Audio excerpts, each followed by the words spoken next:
Hi, my name is Victoria Rivera and I'm a wellness psychotherapist in New York City, and welcome to Mental Health Wellness Wednesday. So it is October and we are going to go back to goals for the year, which, by the way, 2019 is just almost over in a couple of months. But I wanted to kind of use October for occupational wellness, and I have a special announcement at the end of the video, so please stay tuned. Occupational wellness is a really important part of the wellness process. Now, we spend, I don't even know what percentage of our time at work, at least 8 hours. Some people I know spend 10, 12 hours. If they're not at the office, then they might be at home, like kind of on email. So we spend a lot of time at work. And if you remember a couple of months ago, I talked about the World Health Organization diagnosing burnout as a medical condition. It's actually a syndrome, but whatever. It'll be a medical condition in a couple of years, that's for sure. So burnout really is having a chronic high level of stress at work and resulting in mental, physical, psychological exhaustion, resulting in disengagement, not feeling negative at work, feeling cynical at work, feeling like you are not in alignment with it. The professional efficacy is not there anymore. You're not as productive. These are some of the signs and symptoms of burnout. And we know that actually 61% of people have felt burnout at their job or feel burnout right now, and 31% of people feel a high level of chronic stress. So this is a really serious issue because we know that high levels of chronic stress and burnout really mean increase in medical and mental health issues.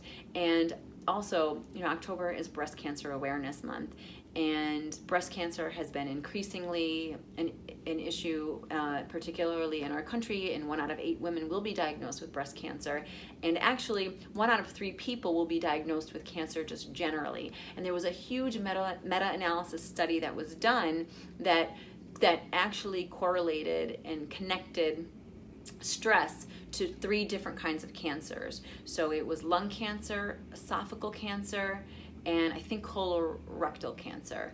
I'll put that in the notes though, so don't quote me on that. But anyways, it's important because what stress does is it increases inflammation in your body.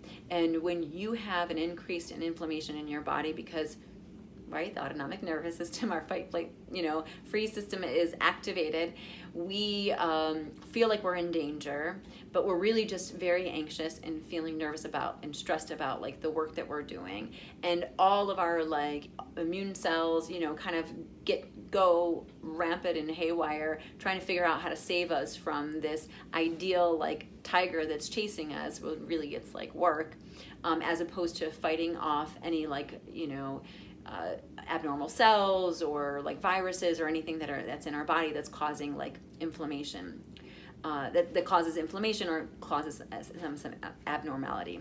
So managing workplace stress is so important to put on your priority list. Now, it's a tough thing to do because a lot of people will say to me, well, I don't really, I can't, I have to work, I have to make money, I have to do this, I have to do that. And it's true, unfortunately, or fortunately, because work is helpful. It gives us something to do, it gives us purpose, it gives us meaning. But sometimes, we're expected to do a lot more than we can actually physically and mentally do. So, and when we don't have control over our work environment, then we're much more likely to be unhappy and feel stressed, and that could definitely lead to burnout. So some suggestions really are to see, first of all, as occupational wellness, are you in alignment with what you're doing right now? Is what you're doing important enough in your life to be causing you this much stress? And is there anything that you can do? Because some of us are perfectionists. Some of us have control issues, yes, some of us do.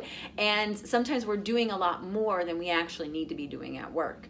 And so we might be able to cut that out. Some of us actually don't know how to assert ourselves, and we might have like a bazillion things on our plate, but don't want to tell our boss because we feel like, they're not gonna think that I'm a hard worker, or they're gonna think I'm lazy, or they're gonna think I can't handle it, or I'm not going to get that promotion or whatever it is. I mean, there is a such thing as being overworked, and we know that like if you have too much on your plate, then you definitely cannot, you're just not as effective.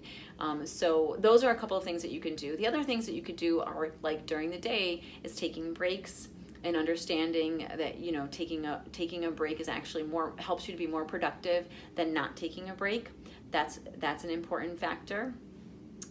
Having a good wellness routine the beginning of your day and at the end of your day is also an important factor in managing stress and preventing burnout.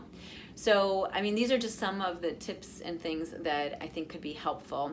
But if you want to catch some more tips and techniques from a whole panel of holistic wellness providers on October 28th, at Spaces in Hudson Yards, we are going to be having a wellness panel on our workplace warrior, and it's going to be preventing burnout. So we have a physical therapist, a yoga instructor, an acupuncturist, and I'll be there as well. And we're going to be talking about ways to prevent burnout, build resilience, and manage stress so that you are able to live a more purposeful and meaningful life, whatever that means for you, while you are working and managing your stress and anxiety. So I hope that's helpful. Thank you so much for watching, and I will see you next week. Take care. Bye.